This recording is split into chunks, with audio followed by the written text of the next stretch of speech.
Alhamdulillah Rabbil Alamin. Wabihi nasta'in ala umuri dunya waddin. Salatu wassalamu ala sayyidil awwalin wal akhirin, sayyidil qurril muhajjalin, sayyidina wa nabiyina Muhammadin al-amin, wa ala alihi wa sahbihi ajma'in. Subhanaka la ilma lana illa ma 'allamtana innaka antal alimul hakim. La haula wa la quwwata illa billahil aliyyil azim. Qala rahimahullah. Sampai di mana nih pembahasan kita nih? Hah? Sunnah yang ke-27 kan? Hah? Sudah 31 khusyuk ke-30. Bismillahirrahmanirrahim. Sunnah sembahyang atau sunnah salat yang ke-30 nih adalah al-khusyu'u fi kulli shalah. Ialah khusyuk dari takbir sampai selesai fi kulli shalah. Artinya mulai takbiratul ihram sampai kita mengucapkan salam. Apa arti daripada khusyuk? Sukunul a'dha'i ma'a huduril qalbi wa tadabburil qira'ah. Tenangnya anggota bersama atau beserta hadirnya hati dan merenungi daripada bacaan.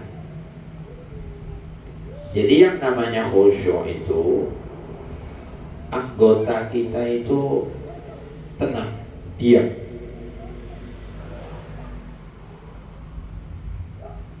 Kada geluit-geluit jari, kada geluit-geluit tangan, kada bergerak-gerak gitu tuh. Nah, sesuai dengan anggota yang dianjurkan atau yang dimasyru' di saat melaksanakan sholat. Kalau itu kan kada bisa diam, mengangkat tangan Allahu Akbar, sami Allahu liman hamidah, itu memang gerak yang masyru'. Selain daripada gerak yang masyru', yang disuruh anggota itu harus diam. Allahu Akbar.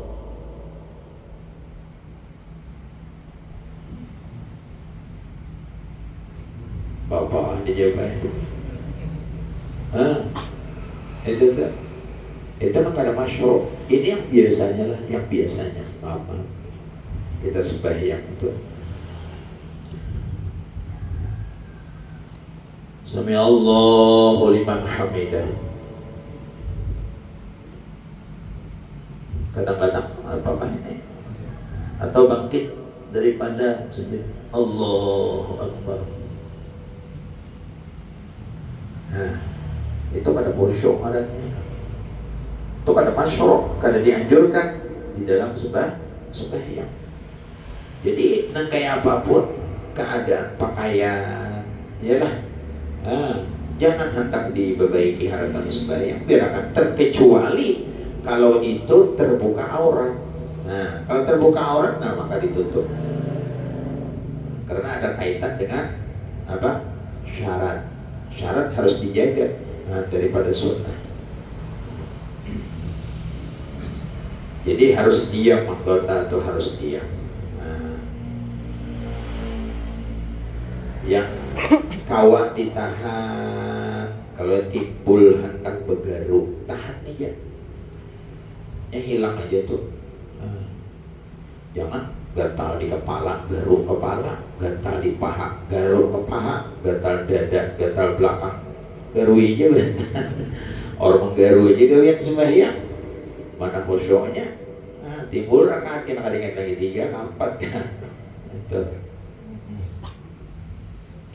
Ma'a huduril qalb, beserta hadir hati kita. Artinya apa? Kita ini di dalam sembahyang kan ada yang kita lakukan, fi'il. Nah, pada ketika itu melakukan hadir hati kita, kita sadar ini rukuk. Pada ketika kita membaca doa iftitah, kita sadar ini bahwa ini adalah doa iftitah dan seterusnya. Hadir qalb, ada lupa dengan gawian, dengan perbuatan, dengan yang dibaca, dengan yang dilakukan dalam keadaan di dalam sembahyang. Kemudian menghayati makna daripada yang dibaca. Takbir, wah, kita makna daripada takbir itu kita tahu, kita paham, kita ngerti bahwa ini membesarkan Allah. Bukan artinya kita memaknai, bukan. Kita umpama baca Fatihah, ini makna Fatihah apa? Pujian dan doa, ya kan? Bismillahirrahmanirrahim. Tahu kita pujian, Alhamdulillahirabbil alamin, pujian, Ar-Rahmanir-Rahim, pujian. Kemudian pada ketika kita baca doa iftitah, Allahu Akbar kabira walhamdulillahi katsira, hadir maknanya itu bahwa kita mengagungkan dan membesarkan Allah. Wajjahtu wajhiya lilladzi fataras samawati wal ardh. Pernyataan kita, pengakuan kita, inna salati wa nusuki wa mahyaya wa mamati, dan seterusnya.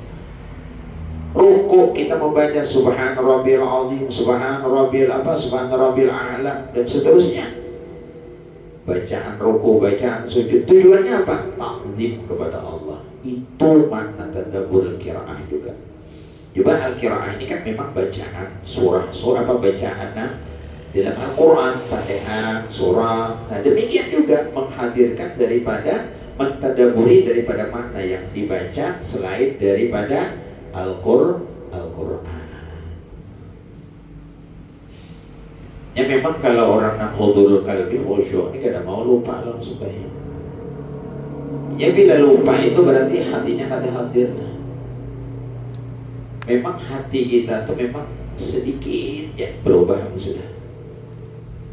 Harta sembahyang lalu ya ambulan sudah orang mati sama tu je. Itu tuh sudah hilang tuh. Timbul, aku tadi Ar-Rahmanir-Rahim, Maliki Yaumiddin kan? Kada ingat lagi. Urutan ayat Fatihah aja kada ingat lagi, gara-gara apa? Ambulan aja lalu hati tak ambulan. Gitu tuh.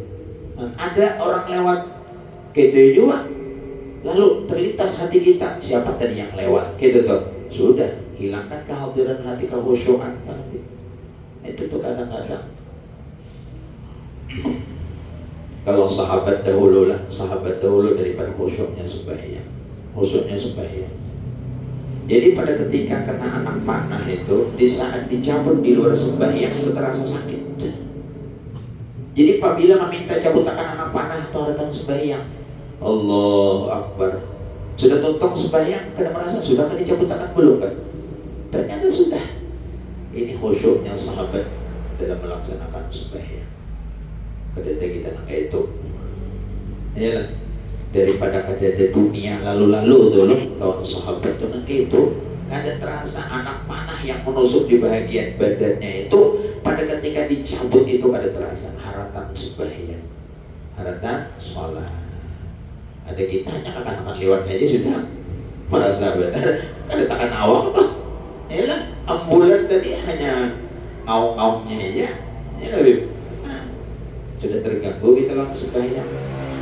Jadi bedanya daripada orang-orang yang dulu, bedanya para sahabat, masya Allah, tabarakallah.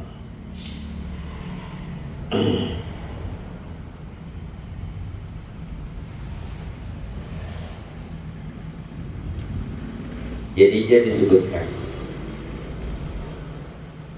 kita nih sepantasnya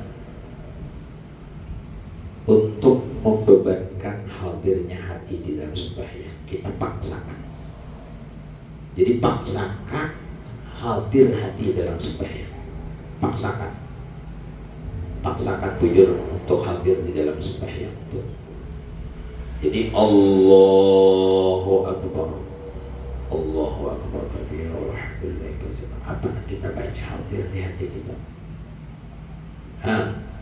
Baca Fatihah, baca doa iftitah, baca Fatihah hadir. Ini rukuk, ini i'tidal, ini sujud, dan seterusnya. Hadirkan di dalam hati, paksakan.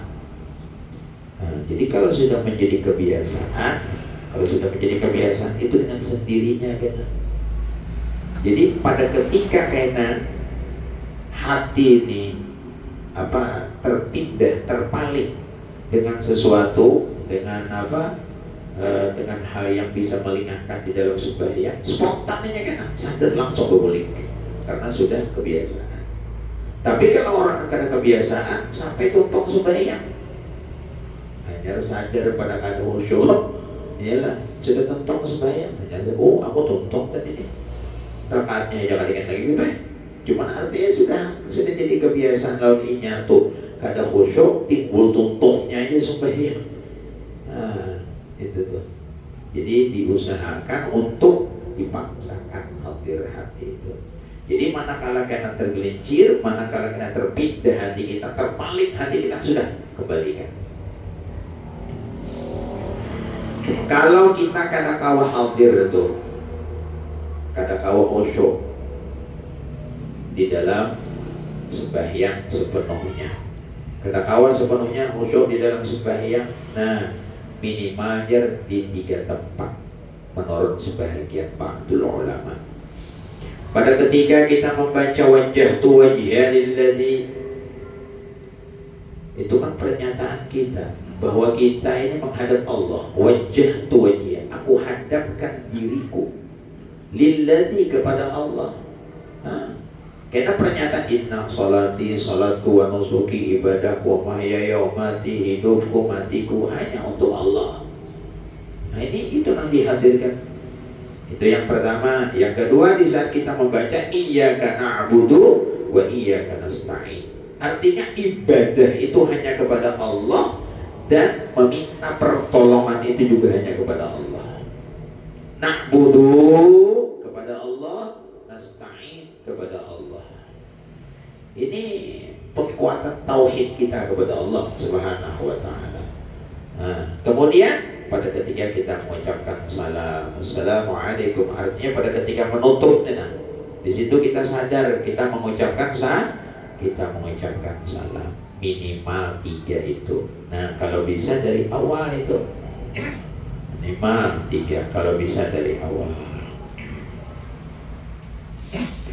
Selesai.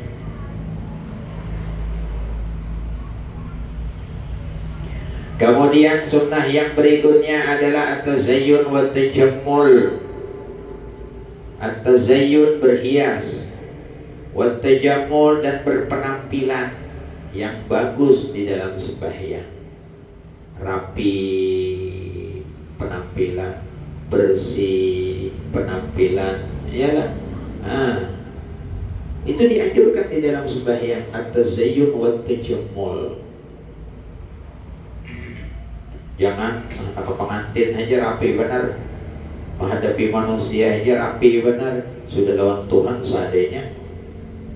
Baju gentong aja dia awak sembahyang, atau baju kaos kah umpama,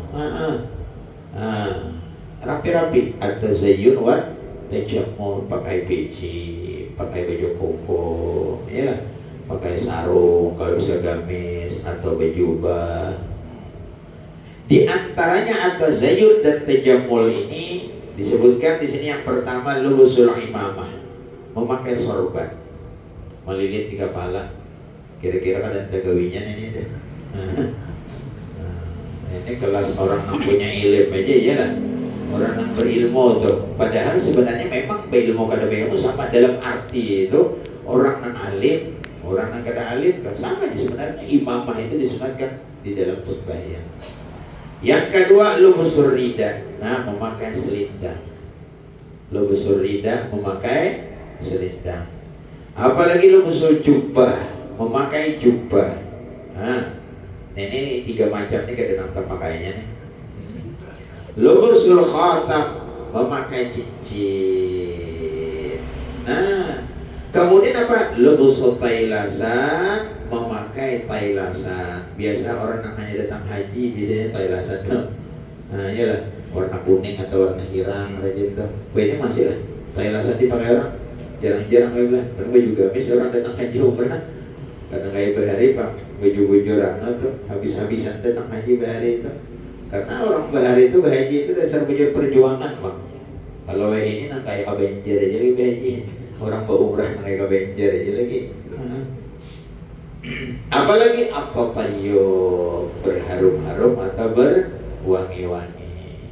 Nah, jadi cuma dua macam aja. Nah, kalau kita memakai cincin lawan minyak harum. Jadi nak kayak apa? Setelah kita ini kayak apa menghadap Allah?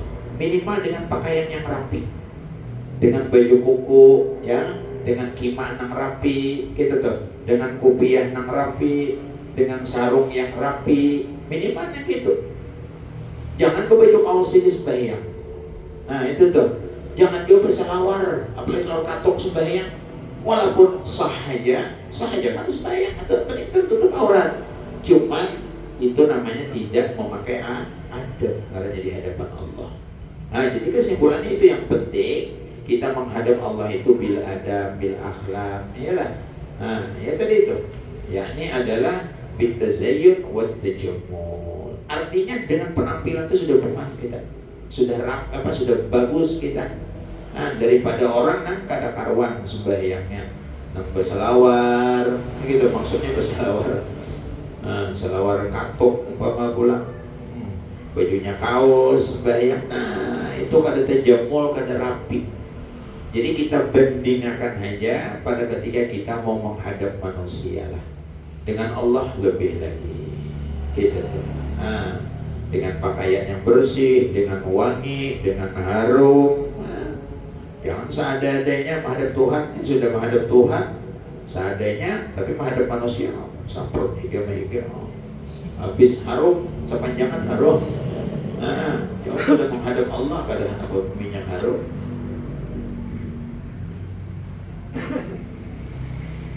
Penting juga lah ini, penting. At-tajammul wa tazayyun, baik di dalam sembahyang, di luar sembahyang yang bagus, di luar sembahyang yang baik juga. Nah, dalam penampilan rapi, dalam penampilan bagus itu.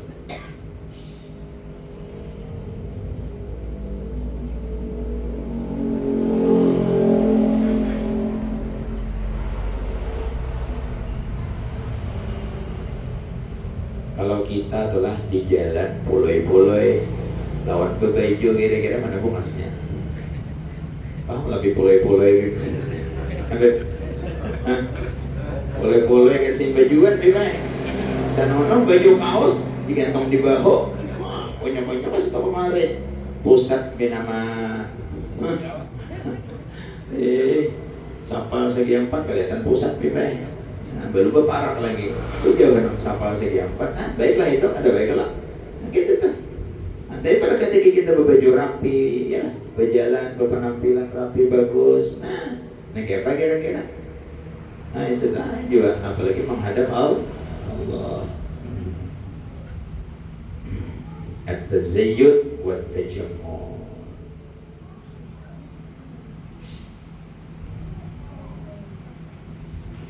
Kemudian lagi di antara sunnah sembahyang, hendaklah ia sembahyang menghadap sutra. Sutra itu artinya pendinding. Tujuan sutra ini apa dulu? Nah, itu adalah tujuan menjaga kita di dalam sembahyang daripada dilewati manusia dan dilewati syaitan. Nah, artinya pada ketika ada sutra, siapapun yang lewat, nah itu diharamkan, tidak diperbolehkan, dan kita orang yang sedang sembahyang berhak untuk menolak dia lewat di depan kita. Dan demikian pun syaitan tidak akan bisa lewat juga. Nah, sutra itu, sutra. Jadi artinya batasan hak kita, gitu tuh, yang tidak diperbolehkan siapapun untuk melintasnya atau melewatinya.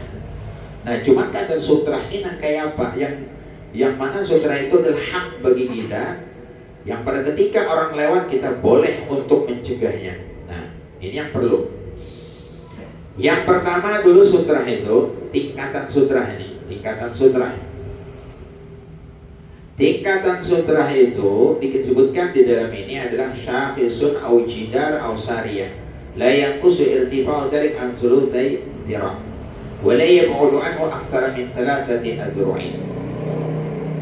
Yang pertama adalah sesuatu yang nampak kelihatan dari jauh.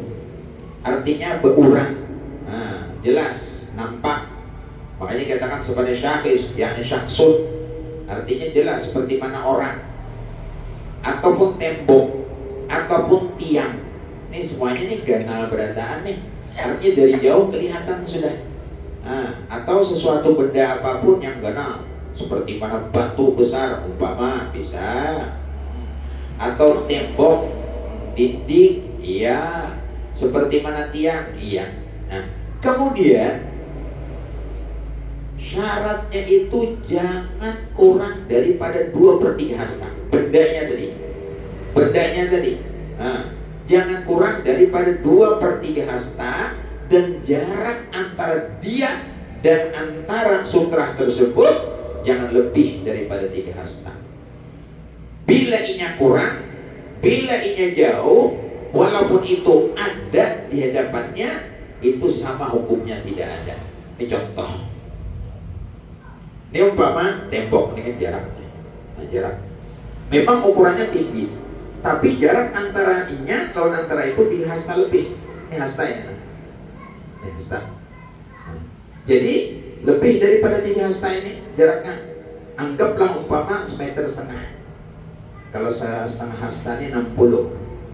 60 kali 3 berapa? 108.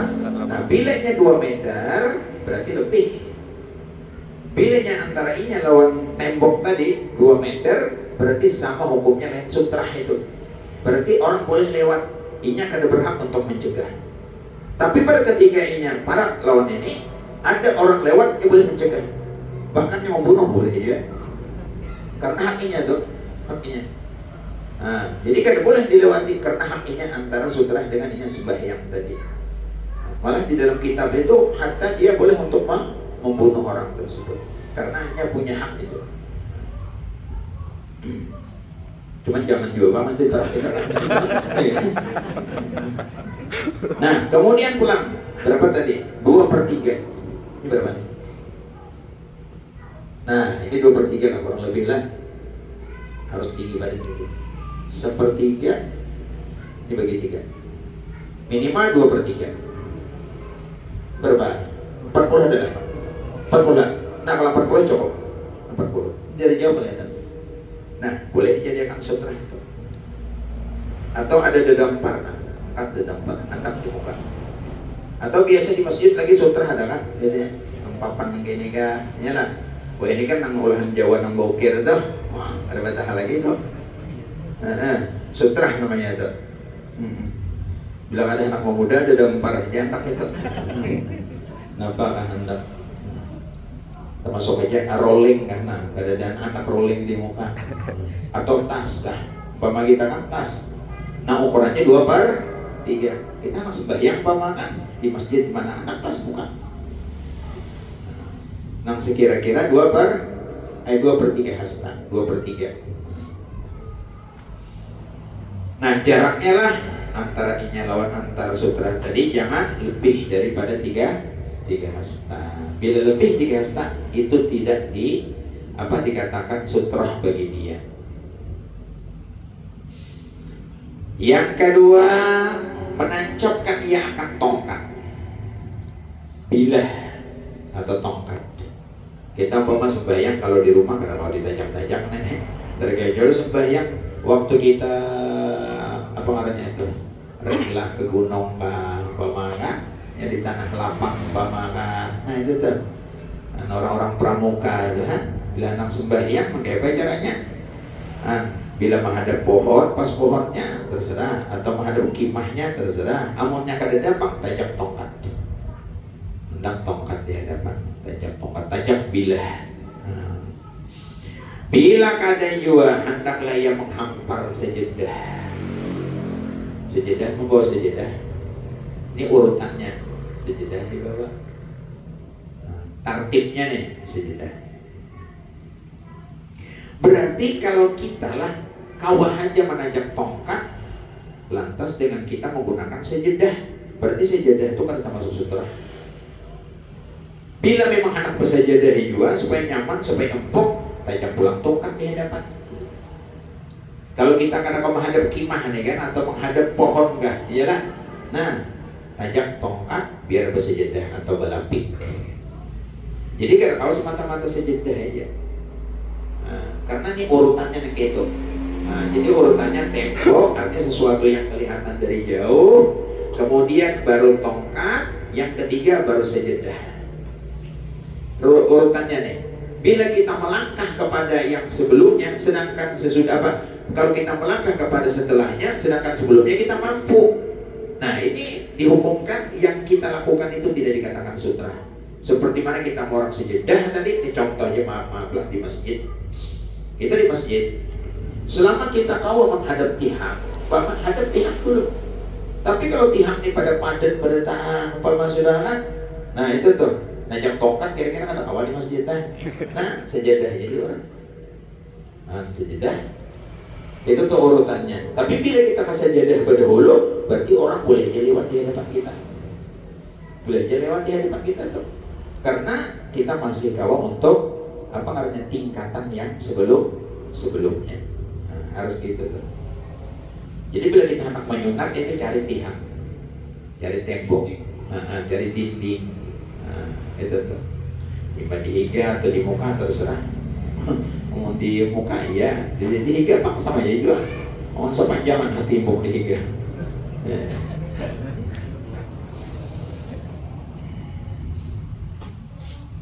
Jadi mau juga kita di belakang orang ini kawan di muka ada. Nah kita bisa menyunat di belakang kawan tadi. Nah jadi kawan kan jadi sutra. Kepada dulu jangan boga-boga. Untuk sebagian bukan ada naik kamu sutra bagi aku. Harus dipadahi dulu, misalnya kita harus bayar hilangnya. Iyalah, kalau jadi sutrah lagi, nah kalau bersutrahan lagi, berpadah dulu. Dijadikan sutrah belakang kawan. Kemudian yang berikutnya ayat khatta. Nah ini di tanah lapang juga hanya memberikan garis. Garis itu ya di samping kanan atau di samping kiri. Jadi bergaris mulai muka sampai kanan atau kiri. Khat. Kadang kayak ini gak ada, tapi kayak ini. Itu bang menurut penjelasan dari guru kita kan, perguruan untuk beberapa orang perguruan. Cuman angka 4 ini jarang juga bang, tergawi. Iyalah. Apalagi kita sembahyang di musola, iyalah sembahyang di rumah, paling di tanah lapang nenek, di gurun Sahara. Di pinggir pantai sembahyang gak ada bergaris, iyalah tongkat kada ada, menang di atas tadi kan, sejadah kada terbawa juga, sembahyang di atas pasir garis.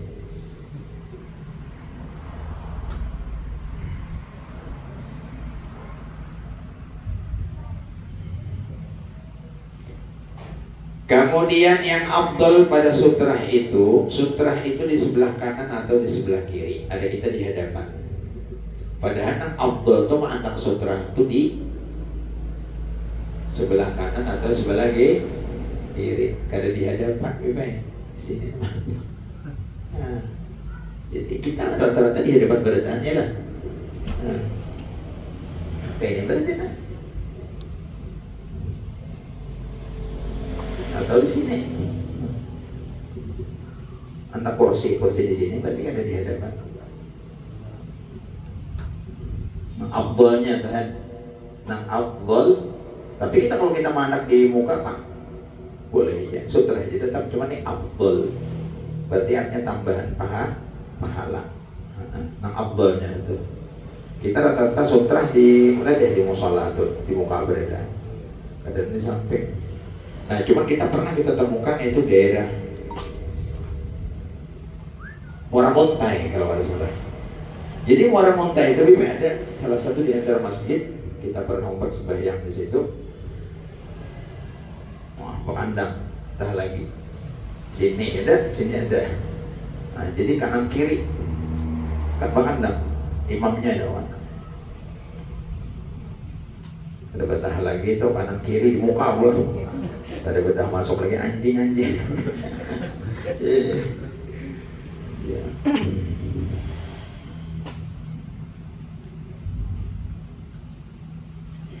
Apa Apabila sutrah itu mencukupi persyaratan yang telah disebutkan, yakni mu'tabarah, maka haram lewat. Harumul murur, kada boleh melewati. Kada boleh melewati. Dan bagi orang yang sholat, pada ketika dia sudah punya sutrah, itu ada yang lewat, sunnah bagi orang yang sembahyang itu menolaknya, mencegahnya, menahan, mencegahnya. Jadi kita waktu di pondok hanya masuk pondok kan, masuk pondok. Jadi sembahyang ada guru kita Ki Haji Wana Barodahlan nih, sembahyang sidenya pas di belakang sembahyang. Ada santri lewat lebih baik, tidak ada sembahyang pas di pinggir tembok dulu di belakang. Hendak lewat ke kanan tadi, hendak mau lewat Bang. Hanya sidenya. Oh ini Bang berarti disunahkan bagi orang yang sholat yang dia punya sutrah sudah mencegah terhadap orang yang lewat. Harta sembahyang itu disuruh musidin kayaknya. Itu tuh namanya dabul mar itu.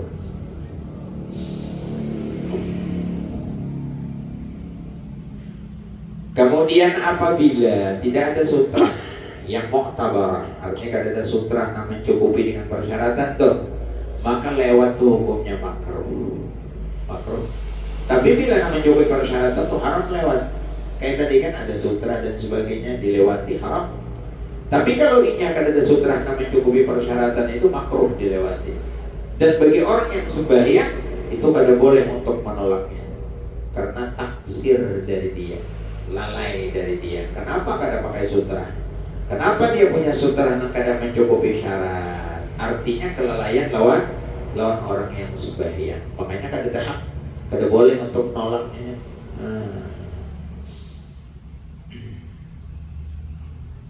Kemudian setiap shaf itu menjadi sutrah kepada shaf yang di depannya. Setiap shaf itu sutrahnya adalah shaf yang di depannya gitu. Atau shaf yang di depan menjadi sutrah bagi shaf yang di belakang yang kedua. Yang kedua menjadi sutrah bagi yang ketiga dan seterusnya. Jadi sutrah berantakan setiap shaf itu sampai yang di belakang. Makanya tuh kalau orang tuh batal sembahyang, pas di tengah-tengah bola begana aja lagi, dia tak melewati ampun orang. Terkecuali memang ada ruangan yang kadang lewat, artinya membelah orang aja. Maju ke depan aja, kada apa-apa. Tapi pada ketika hendak melewati saf, ini jangan. Lebih baik begana, lebih baik berdiam di tempat itu. Terkecuali kita di belakang, tapi kita maju ke muka. Makanya itulah gunanya gunanya Pak Imaman itu ada pintu itu. Satu. Kemudian yang kedua pula ada ruangan. Nah, ruangan itu biasanya orang lewat. Ada di antara masjid itu menggunakan ruangan tersebut. Jadi jarak antara tembok itu memang berjarak. Jadi ada ruangan di mukanya itu kada diisi orang shop, jadikan ruangan. Cuman itu dengan syarat pula. Untuk shop pertama itu sebenarnya harus dekat non tembok. Tapi ada yang mengatakan imam itu adalah menjadi sutrah bagi shop yang pertama sudah. Imam tuh di depannya menjadi sutrah bagi makmum shop yang pertama sepanjangan. Makanya pada ketika artinya ada jarak ruangan di muka tuh bisa aja orang dari belakang kalau batal terus berjalan ke muka membelah aja tuh kada melewati. Bisa lewat situ kayaknya atau lewat kayak apa.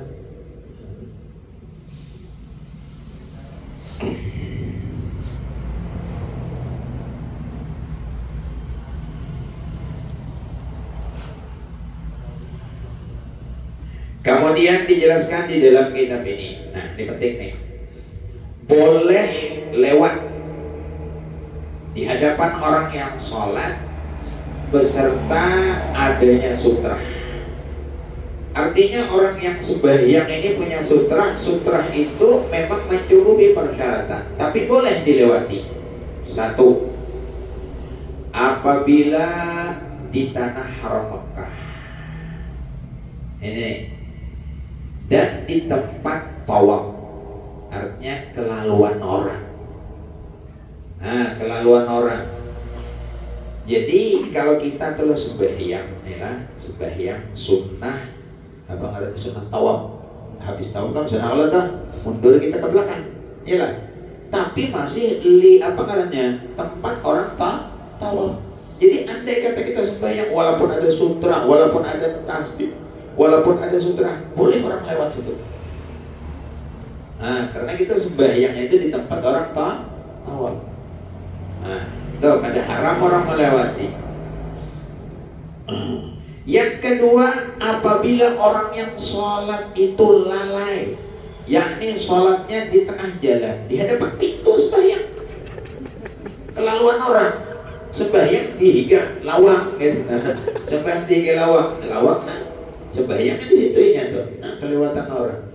Nah, boleh itu, boleh dilewati karena taksir dengarannya, kelalaian daripada orang yang sembahyang, taksir, lalai gitu.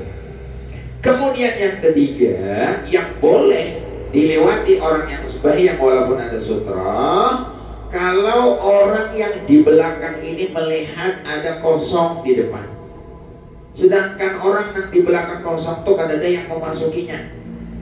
Nah, biasanya kan bolong, kosong kan kita, nah di tengah-tengah. Sedangkan kita melihat kadang ada yang memasukinya. Kalau kita memasukinya melewati beberapa orang yang sembahyang, boleh nggak ada? Boleh. Ayo jalibasi ja orang nah anak huruf S ke huruf O kan. Ada bapak itu tuh nampi dan nyaman melewati, boleh. Bolehnya itu karena kelalaian dari orang yang di belakang. Kenapa kan ini ditutupi? Artinya tutupi kan kita, nah masing-masing nutupi sampai kan anak di belakang. Nah, jadi boleh jadi itu melewati orang yang sedang sembahyang, tujuan untuk menutupi shop yang kosong di depan. Nah, bolehnya haratan orang sembahyang. Yang keempat, yang berikutnya, nah ini orang dalam keadaan darurat ingin menunaikan hajat. Bila kada tabahira di situ atau takame di situ kada tahan lagi, bahiraan bimai, umpama kan kada kau menahan. Namun kau menahan tahan situ aja, ini kada kau menahan lagi. Dah boleh inya melewati beberapa shop. Sepanjangan kan dilewatinya, nah, menuju pintu keluar boleh. Karena dalam keadaan darurat. Namun keadaan tahira di situ yang lebih parah lagi.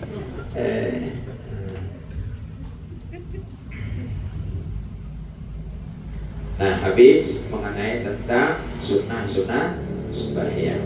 Nah, itulah beberapa hal yang sunnah di dalam kita melaksanakan sholat. Nah, sedikit lagi lah tambahan sunnah nih. Sunnah imbah tuntong sembahyang. Tuntong sembahyang.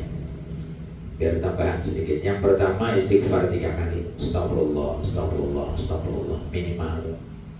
Astagfirullah, astagfirullah, astagfirullah. Bukan alhamdulillah. Assalamualaikum warahmatullah. Assalamualaikum warahmatullah. Alhamdulillah. Kada sunnah itu. Nah, sunnah istighfar. Astagfirullah, astagfirullah, astagfirullah. Lalu ada yang menakut-nakut. Makanya ajar guru, sembahyang itu adalah anugerah dari Allah, taufik kawa menggawi. Aturannya pujian kepada Allah. Alhamdulillah. Kalau secara logika ya, secara akal tuh pas bujur artinya dapat nikmat kan, alhamdulillah. Kenapa habis sembahyang istighfar? Nah, bahwa kita sebagai hamba Allah nih, Allah melewati lisannya Rasulullah memberitahukan lawan di kita ibadah tentang sembahyang istighfar itu kenapa? Artinya kita sebagai hamba Allah di dalam sembahyang aja banyak lalai lawan Tuhan. Makanya kita beristighfar disuruh. Nah, itu tuh bukan kawak menggawi sembahyangnya ada, tapi di situ kita di dalam sembahyang banyak lalainya lawan Tuhan. Istighfar itu dari itu tuh, dari kelalaian kita. Allahu Akbar, takbir aja ingat sudah. Allah pernah layau hati sudah. Kena sadar pulang, alhamdulillah rabbil alamin. Kena hilang pulang. Makanya kita disuruh beristighfar tuh. Nah itu kita disuruh beristighfar tuh. Karena kita ini banyak lalai. Makanya innama sumiyal insan linasiyah. Kita ini lupa, banyak lalainya lawan Tuhan. Makanya disuruh beristighfar tuh. Yang kedua, menyapu dahi wajah dengan tangan kanan. Sunat nenek, menyapu nih sunat. Walaupun hadisnya dhaifun jiddan. Itu di dalam kitab azkar kalau ada salah. Gawinya ulama-ulama kita menggawi. Jangan kita menurut orang-orang wayah ini. Assalamualaikum warahmatullahi, assalamualaikum warahmatullahi. Sudah ya lagi. Kada lagi bersapu dahinya. Tuh ada di antara sebagian kelompok kayak itu tuh. Kada bersapu kita 4 orang bahari sesuai dengan kitab-kitab yang kita jumpai ini daripada ulama-ulama kita yang menjelaskan mengenai tentang menyapu dahi dan wajah hukumnya sunnah. Nah kalau bisa mengatakan pulang asyhadu an la ilaha illallah asyhadu an la ilaha illa huwar rahmanur rahim Allahumma adhib anil hamma wal hazan. Ya kalau ada hafal itu minimal dah menyapu wajah, menyapu dahi lawan wajah. Kalau kawan asyhadu an la ilaha illa huwar rahmanur rahim Allahumma adhib anil hamma wal hazan. Nah, tuntung itu hanyar bawirid. Bawirid itu kesimpulannya itu. Bawirid kadang awal kita mulai awal bawirid memang dianjurkan kalau maghrib dengan subuh itu jangan tertinggal la ilaha illallah wa la syarika lahul mulku wal hamdu yuhyi wa yumiit. Wa huwa ala kulli syai'in qadir 10 kali. Lawan Allah majirni minan nar. Jangan ditinggal, itu bagus benar tuh. Kemudian ayat kursi amanah rasul jangan ditinggal. Lawan tasbih 33, tahmid 33, takbir 33. Lalu ditutup dengan la ilaha illallah wahdahu la syarikalah lahul mulku wa lahul hamdu wa huwa ala kulli syai'in qadir. Ada nang bobot yuhyi wa yumiit, ada juga nang kada. Terserah aja itu. Anak bobot yuhyi wa yumiit nang penutupnya tadi kan. Sudah 33 takbir la ilaha illallah la syarikalah lahul mulku wa lahul hamdu yuhyi wa yumiit wa huwa ala. Anda kada bobot yuhyi wa yumiit langsung aja wa huwa ala kulli syai'in qadir jadi juga. Jadi kesimpulannya apa? Bawirid. Bawirid. Jadi minimal tasbih 33 jangan tertinggal. Tasbih 33. Artinya kayak apapun kesibukan kita jangan ditinggal itu. 33 kali.